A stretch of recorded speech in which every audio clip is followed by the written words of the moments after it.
Thanks for listening to the V Squared Podcast, bringing you everything VEVE with hosts Cheney Ice and Joker the Eighth.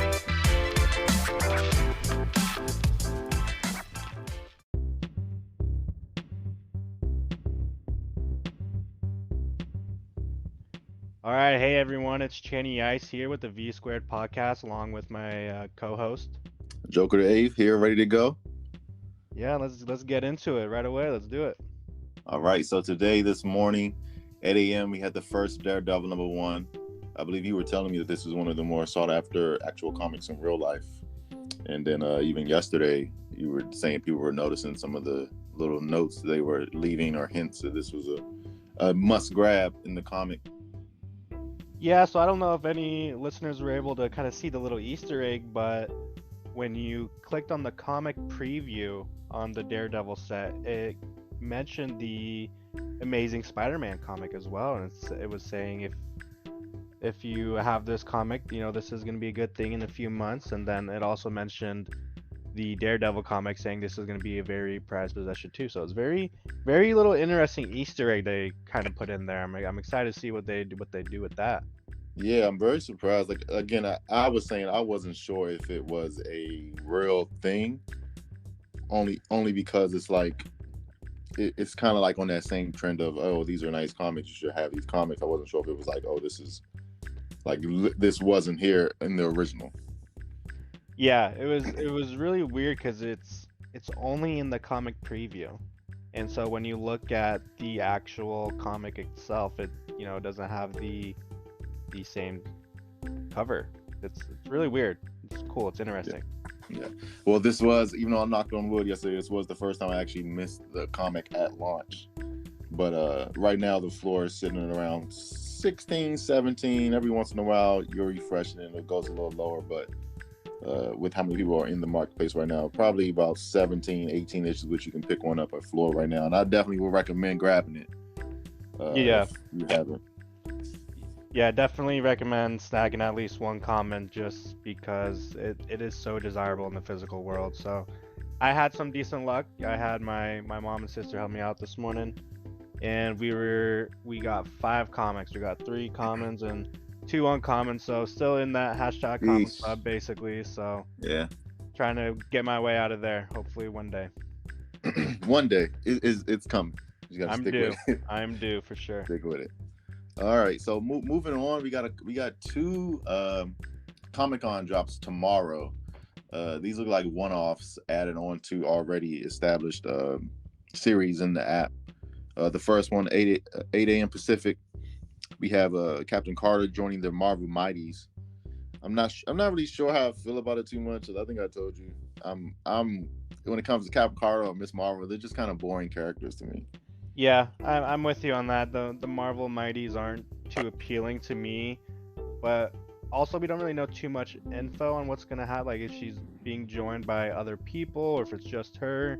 Typically, the Comic-Con exclusive digital collectibles tend to have boast a little bit more of a desire and want. So I mean, if it is in that blind box format like they've done with the previous Marvel Mighties, might be worth just trying to get 1 or 2 of those. But yeah, I'm not a huge fan of the Marvel Mighties, but we'll see if when they come out with more details on this one.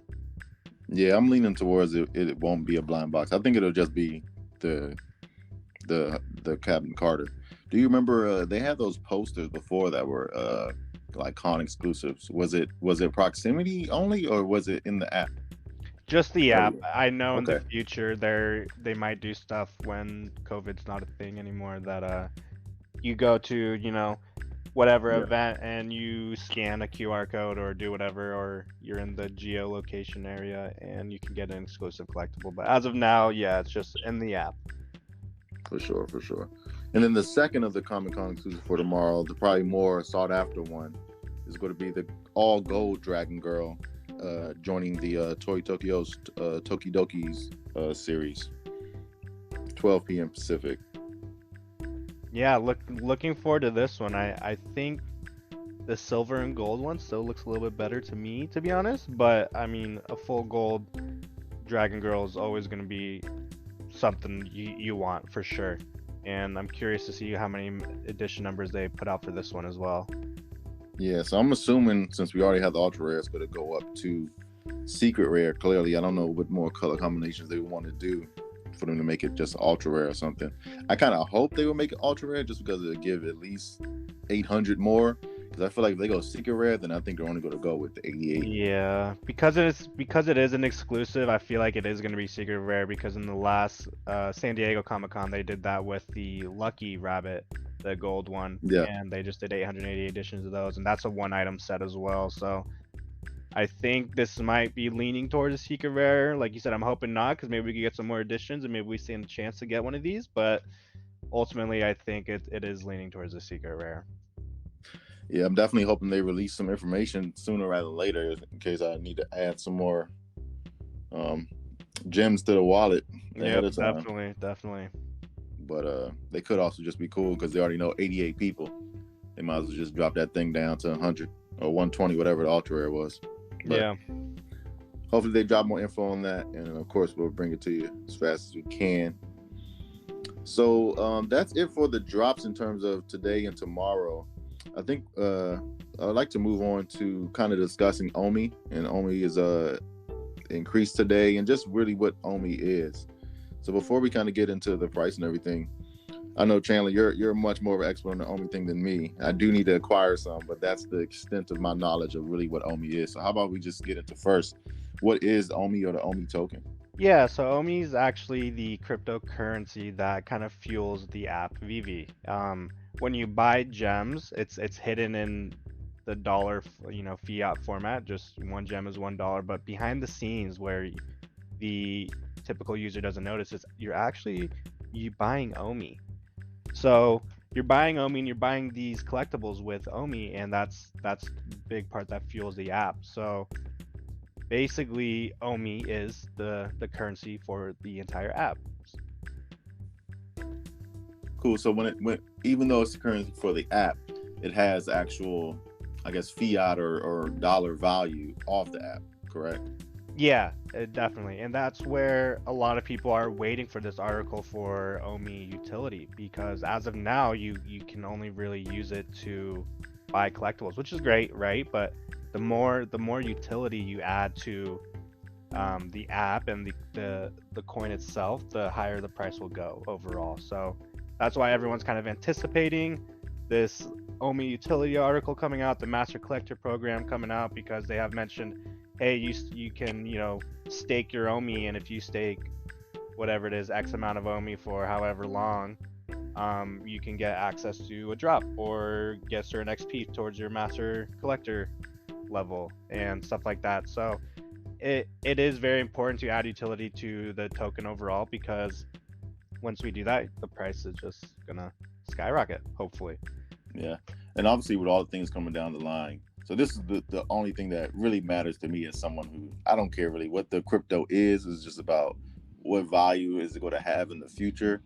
So when I see that they're going to add the immutable to be able to move your collectibles off app, when they go to add VEVE-verse, when they go to add Master Collector program, we're going to go to add even more brands and different things to that, win Pokemon. When all of those come there, those are things that to me show that the Omi token, that the coin is going to go up in value. So right now, if it's less than a cent, you can acquire enough of them to, let's just say you have 30,000 in debt. To me, I want to just have whatever 30,000 is, so that one day if it reaches $1, I can clear up that debt. Yep, I agree. And to kind of go back on the point where you kind of mentioned where you don't, you're not too involved in crypto, you don't know much about it. I think that's also a great thing about this app is you don't have to know a single thing about crypto to use the app and buy collectibles and enjoy the app. And so that is one of the big reasons why I really like this company and their coin, is just because you don't have to know a single thing to use the app and enjoy it.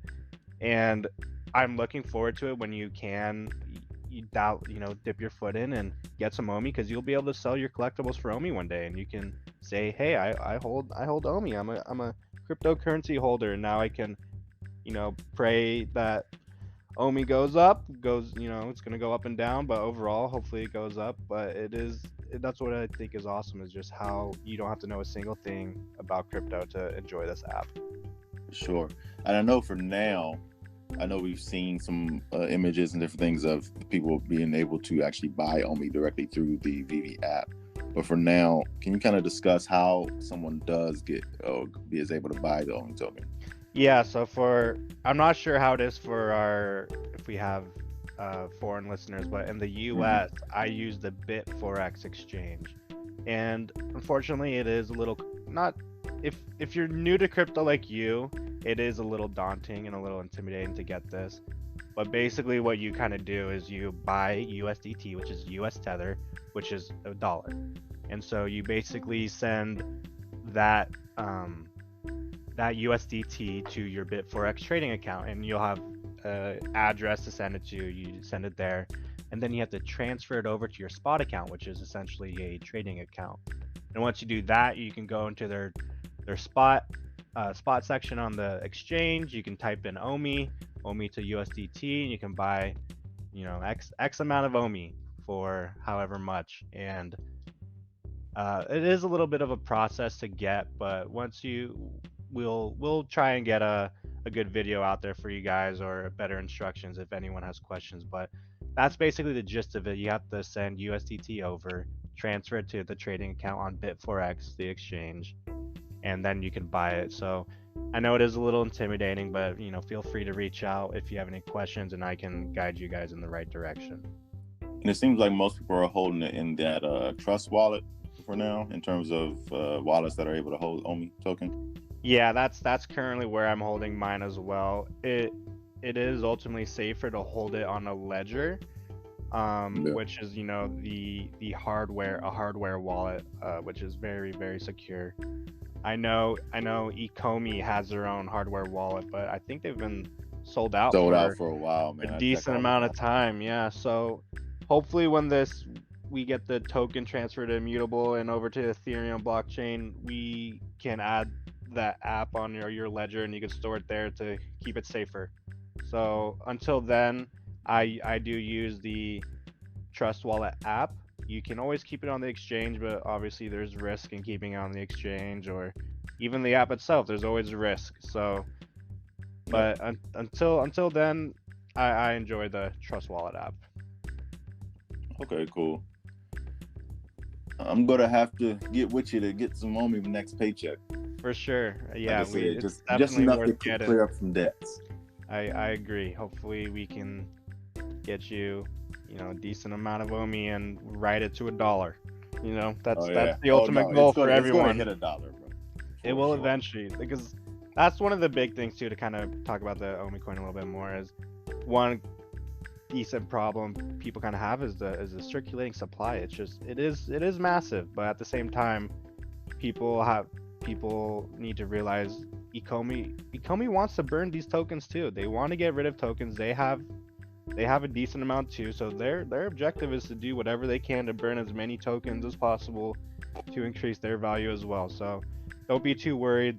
That circulating supply will decrease when we have the Omi utility, when you can buy NFTs with Omi. That way the tokens will burn directly from the circulating supply. So Omi has a bright future, and I'm very excited for it.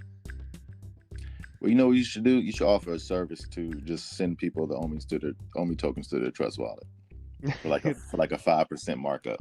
Yeah, that's actually kind of what I did for one of my buddies. He's kind of new to crypto as well, and he just, hey, I want to buy some Omi. I'll send you some money. Can you buy it for me? And it's a little bit of pain on my part, but ultimately, I want people to enjoy this coin and how great it is, and just all the good stuff that I see, my vision in the project, and what I believe they're going to do. And I think they're going to do great things. So I'm more than happy to help people get their hands on some Omi. That's for sure. Well, sounds like you're going to help your co-host get some.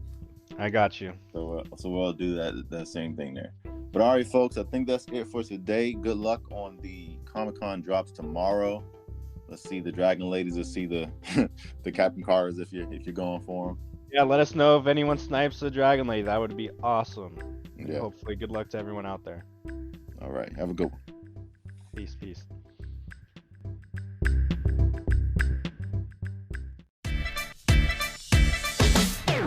Thanks for listening to the V Squared Podcast, bringing you everything VEVE with hosts Cheney Ice and Joker the Eighth.